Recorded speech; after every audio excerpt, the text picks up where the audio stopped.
দিচ্ছি, ঠিক না বেঠিক? ঠিক।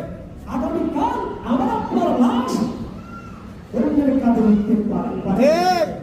বাবা, এই রমজান আজকে আমরা পেলাম। গত রমজানে অনেকে আপনাদের এই মসজিদে ছিল, আজকে আছে না। আমরাও আগামী রমজানে থাকবো, এটা কোনো নিশ্চয়তা আছে না। জানি।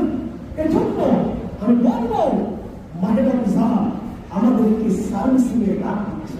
সুবহানাল্লাহ। মাহে রমজান আমাদেরকে রহমতের ডাক দিচ্ছে। সুবহানাল্লাহ। মাহে রমজান আমাদেরকে ক্ষমার ডাক দিচ্ছে। সুবহানাল্লাহ। মাহে রমজান আমাদেরকে জাহান্নাম থেকে মুক্তি করে জান্নাতের দরজা খোলার রাস্তা করছে। সুবহানাল্লাহ। হাজিরি, এই রমজান আসলে সবাই যেন ইমানদার বান্দাগুলোর অন্তরে আনন্দের হিম্মত জন্ম হয়। সুবহানাল্লাহ।